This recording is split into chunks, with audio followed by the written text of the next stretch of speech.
नमस्कार दोस्तों, मैं प्रोफेसर सुधीर सिंह अंतर्चेतना के इस ताजा अंक में आपका स्वागत है। आज मैं ईरान में हो रहे सरकार विरोधी आंदोलनों पर आपका ध्यान आकृष्ट करूंगा और उसके सही तथ्यों से आपको रूबरू कराने की चेष्टा करूंगा। दोस्तों, ईरान में कहने को तो डेमोक्रेसी है, संविधान है, संसद है, चुनाव होता है, पर एक ऐसा चुनाव होता है कि जिसमें जो मुल्ला समर्थक पार्टियां हैं वही चुनाव जीत पाती हैं। ऐसा उनका तंत्र है। सेना और मुल्ला का जो गठजोड़ है वो सिर्फ पाकिस्तान में नहीं है, वो ईरान में भी है। लेकिन दोनों में एक छोटा सा अंतर है। पाकिस्तान में सेना टॉप है, मुल्ला सेकंड पोजीशन पे है, लेकिन ईरान में मुल्ला एक नंबर पे है, सेना दूसरे नंबर पे है।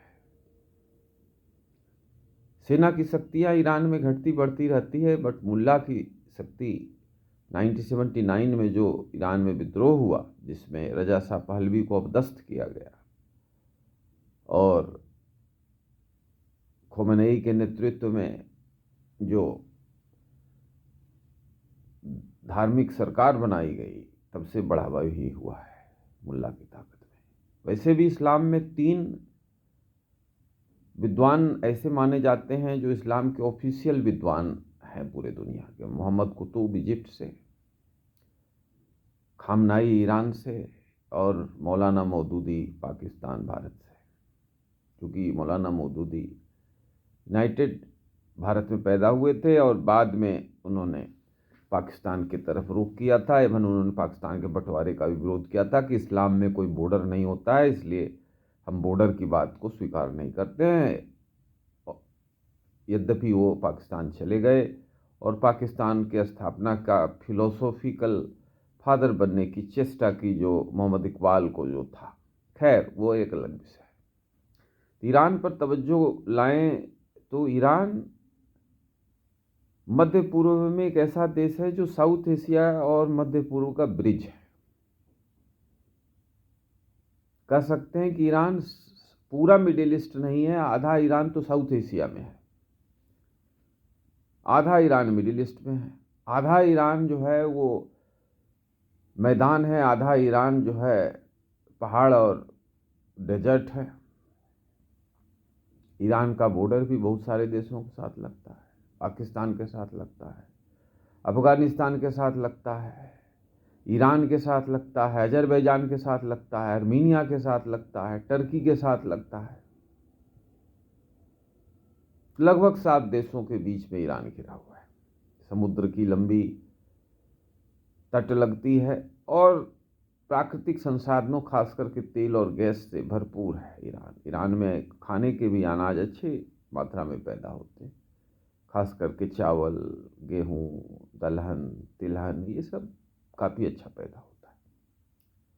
और अब ईरान एक लंबी सभ्यताओं का प्रदेश रहा है और इस्लाम ईरान में बहुत लेट आया, लेकिन खूंखार के तौर पर आया। आते ही उन्होंने पर्शियंस को निकालना शुरू किया।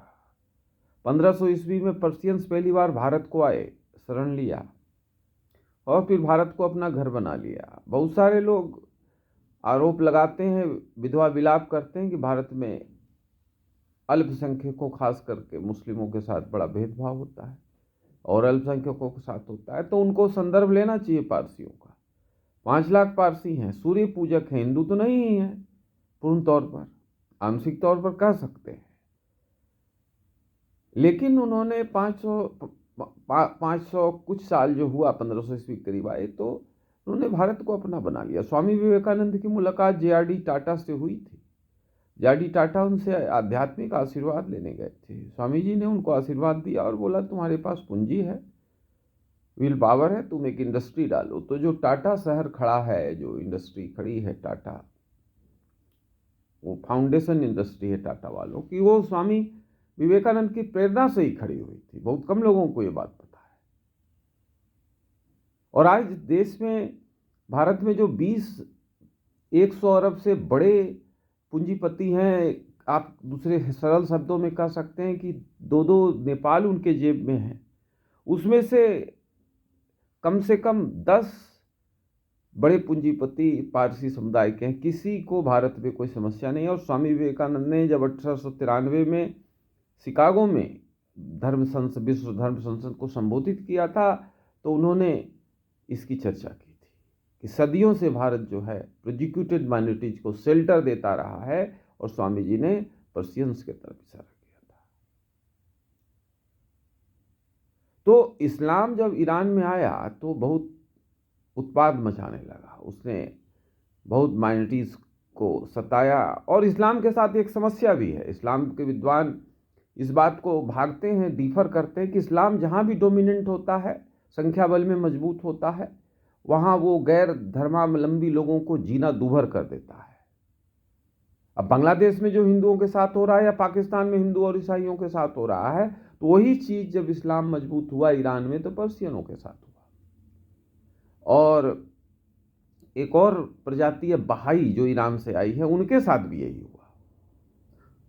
तो ये इस्लाम के साथ समस्या है, वो ईरान में हो, सऊदी अरेबिया में हो। लेकिन एक थोड़ा सा कि ईरान का इस्लाम थोड़ा लिबरल रहा है ट्रेडिशनली। मुल्ला का शासन है 79 से अभी तक, 21 उधर और 26 इधर, 47 साल हो गए।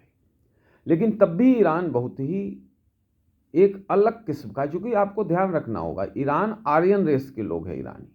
ईरानियन अरेबियन नहीं है। इसलिए अरेबियन जो है ईरानियन को पूरा अरेबियन नहीं मानते, और उनके साथ जो उनका झगड़ा है वो एक और कारण भी है, लेकिन सिविलाइजेशनल इशूज भी है। You are not Arabians, we are Arabian race. तो ईरानियन उनको कहते हैं कि we are pure Aryan race, you are uncivilised race, you are बद्दूज। अब बद्दूज किसको कहते थे? जो इधर उधर घूमते रहते थे घोड़ा और जानवर लेके खाने के लिए, ऊंट वगैरह पर। तो खैर, अब डेमोक्रेसी पे आइए। ईरान में या इस्लाम में, दोस्तों ईरान में नहीं, इस्लाम में डेमोक्रेसी नहीं रह सकती। इसका एक बड़ा कारण है कि, और सारे कारण होंगे, बट एक बड़ा कारण है कि डेमोक्रेसी में सारी पावर आपको जनता को देनी पड़ती है। The ultimate boss in any democratic system is the people of that country. And it is not possible in Islam, because Islam says that ultimate custodian of this planet is Allah. So ultimate custodian of this country is Allah. When supreme boss is Allah, then democracy can't be the supreme boss. Maybe secondary boss or third boss. Therefore, within Islam, democracy is not possible. Because ultimate sovereignty lies in the people in democracy, and in Islam it lies in the religion, it lies in the name of Allah. And we all know that Allah is being misused, Islam is being misused. अब आपको लगेगा कि if Islam is talking about universal brotherhood, then why Iranians and Saudis are fighting against each other? ये सारे issues अलग हैं, लेकिन मूल तौर पर डेमोक्रेसी पे आइए। महिशा अमीनी एक कुर्द लड़की थी, 2022 में उसको मॉरल पुलिस ने पकड़ा। उसने दुपट्टा नहीं लगाया था, जो स्कार्फ कहते हैं। उसके साथ मारपीट की गई। वो लड़की 22 साल की थी, हॉस्पिटल में मर गई। ईरान के लोग खास करके अभी भी, अब कुर्दों के साथ बहुत भेदभाव होता है इराक में, टर्की में, सीरिया में, लेकिन ईरान में कुर्दों की स्थिति अच्छी है। जो अच्छी चीज़ है वो माननी पड़ेगी। और ईरानियन कुर्दों के साथ भेदभाव नहीं करते हैं, और देश करते हैं, डिस्पाइट द फैक्ट कि कुर्द भी मुस्लिम हैं। सदाम हुसैन ने दसियों लाख कुर्द को मारा, और टर्की जो बड़ा ढिढोरा इस्लाम का पीटता है, उन्होंने भी कुर्दों को भारी संख्या में मारा है।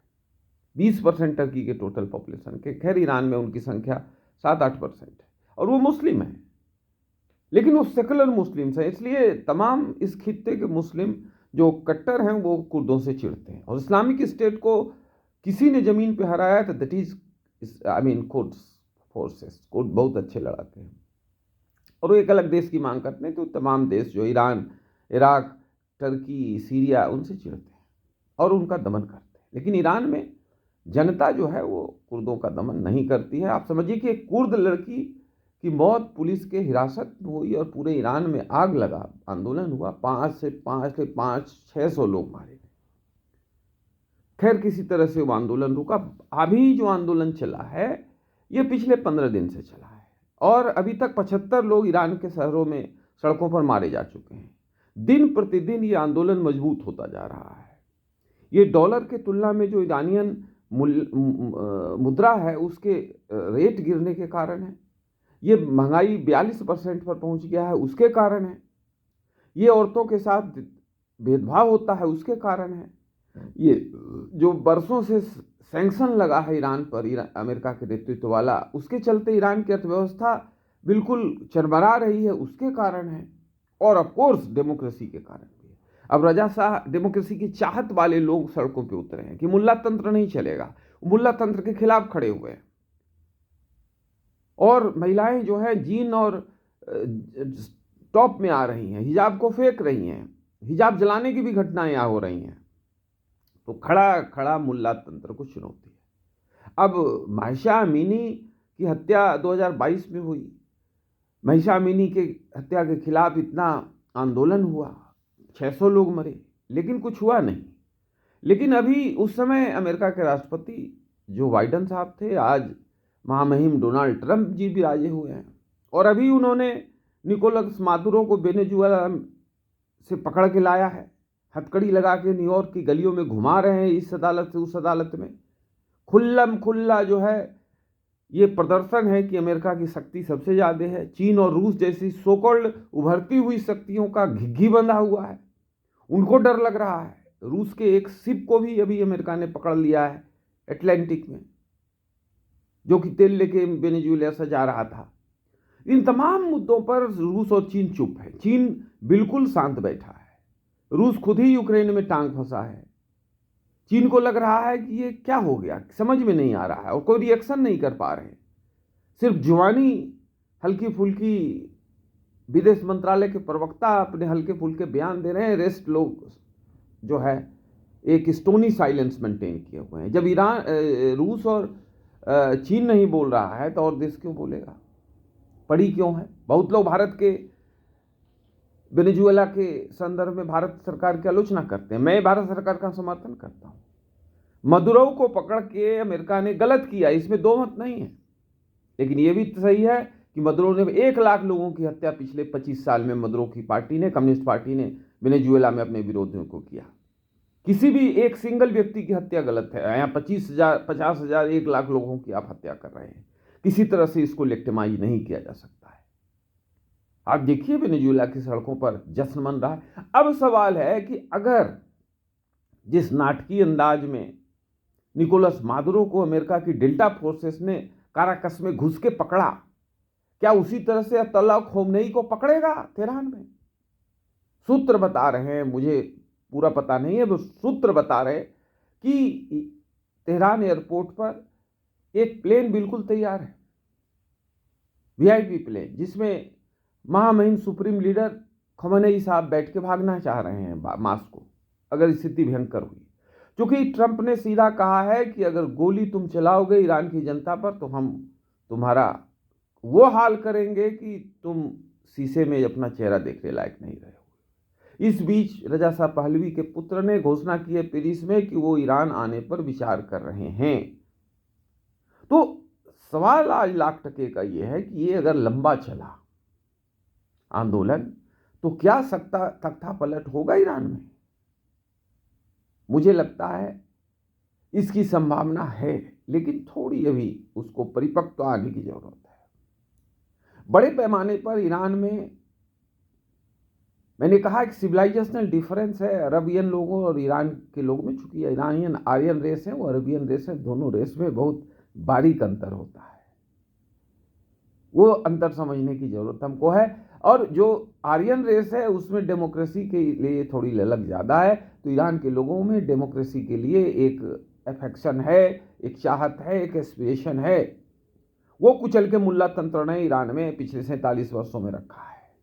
ईरान की महिलाएं 1979 के पहले मॉडर्निटी वाली महिलाएं होती थी, जींस टॉप में लोग महिलाएं घूमती थी तेहरान की सड़कों पर। आज ईरान का हालत यह है कि स्कार्फ महिलाएं नहीं लगाती हैं तो पुलिस पकड़ लेती है, जेल में डाल देती है। महसा अमीनी का संदर्भ हमने दिया। तो ये एक और अर्थतंत्र चरमरा रहा है। 40 वर्ष से सैंक्शन लगा है, पाठ पुर्जे नहीं आ रहे छोटे मोटे, क्योंकि जैसा कि हमने कहा ईरान में बड़ा देश है, 16 लाख स्क्वायर किलोमीटर का, पाकिस्तान से लगभग डबल है। तो आधा ईरान जो है वो उपजाऊ है, फर्टाइल है, आधा डेजर्ट और पहाड़ है। तो खाने के सामान वहाँ हो जाते हैं तो किसी तरह सर्वाइव कर रहा है, लेकिन तेल नहीं बिक रहा है ईरान का, हालत बहुत खराब है। तो ये एक बड़ा अवसर है सत्ता परिवर्तन का, एक बड़ा अवसर है डेमोक्रेसी के आने का। लेकिन इन जगहों पर, इन देशों में, इन समाजों में, हन्ना आरेन एक बहुत बड़ी विद्वान हैं, उन्होंने एक किताब लिखी द ओरिजिन ऑफ टोटेटेरियनिज्म। उसमें वो कहती हैं कि इन तरह की जो सरकारें हैं, जो डिक्टेटोरियल सरकारें हैं, जो कि बिल्कुल आताताई वाली सरकार है, जो भय का वातावरण पैदा करती है, जो हत्या का वातावरण पैदा करती है, उनसे लड़ना बहुत कठिन है। और ईरान में उसी तरह की सरकार है, लेकिन लोगों से बड़ा कुछ नहीं है। और डेमोक्रेसी शहादत तो मांगती है। दुनिया में आप आंख उठा के देखिए, सेकेंड वर्ल्ड वॉर के बाद जो 80 देश आज़ाद हुए, भारत भी हुआ, उसमें कितनी शहादतें दी गई, इसका अनुमान नहीं लगाते लोग। गांधी के खड्ग और लाठी से भारत को आज़ादी नहीं मिली। यस, गांधी ने एक लीडिंग रोल किया, मैं गांधी का बहुत बड़ा फॉलोअर हूँ, लेकिन लाखों लोगों ने बलिदान दिया उसके पीछे। वो बलिदान बहुत बड़ा कारण है, प्रेरक रहा। तो ईरान में भी आज लोगों को खड़ा होना चाहिए, इस मुल्ला तंत्र को उठा के पारस की खाड़ी में फेंक देना चाहिए। किसी भी देश में डेमोक्रेसी आनी चाहिए, मैं एक डेमोक्रेट होने के नाते ये मानता हूं। लेकिन एक बौद्धिक ऑब्जर्वर होने के नाते मैं मानता हूं कि ईरान में थोड़ा तंत्र अलग किस्म का है। अभी गोलियां चलेंगी, लेकिन चूंकि ट्रंप अभी निकोलस मादुरो को सफलतापूर्वक उठा के लाके न्यूयॉर्क में मैनिफेस्ट कर रहे हैं, डेमो दिखा रहे हैं पूरी दुनिया को, देखो बच्चे ये है डेमो, ये राष्ट्रपति मदुरो है, ये घूम रहे हैं। तो डरा हुआ है ईरान का मुल्ला तंत्र। और इस तरह की जो सरकारें पूरे दुनिया में है वो भी डरी हुई है। बहुत साफ सी बात है, उनको नींद नहीं आ रही। तो इस परिस्थिति में ईरान में सत्ता परिवर्तन संभव है, डेमोक्रेसी का आना संभव है।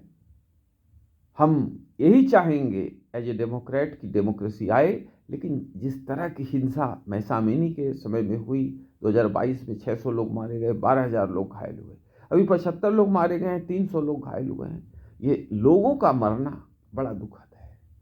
स्वामी विवेकानंद कहते हैं कि हर जीव में डिविनिटी है, तो इंसान में तो डिविनिटी का भंडार है। तो लोगों का मरना दुखद है। और चूंकि ईरान हमारा एक रेशियल ब्रदर भी रहा है, तो वहाँ समाज में जो हो रही हिंसा है उससे हम सारे भारतवंशियों को बहुत दुख है। और हम ये चाहते हैं कि ईरान में डेमोक्रेसी आए, शांतिपूर्ण तरीके से आए, शांतिपूर्ण तरीके से चीज़ों को देखा जाए, सत्ता प्रतिष्ठान भी शांतिपूर्ण तरीकों से विरोधियों को, जो वो समझते हैं कि जो हमारे खिलाफ प्रोटेस्ट कर रहे हैं विरोधी, उनके साथ डील करें, तो ये उनके लिए भी बेहतर होगा। और उनके जो सिविलाइजेशनल वैल्यूज ईरान का रहा है उसके लिए भी बेहतर होगा, और डेमोक्रेसी की संभावना भी बेहतर बनेगी। आज इतना ही दोस्तों, नमस्कार।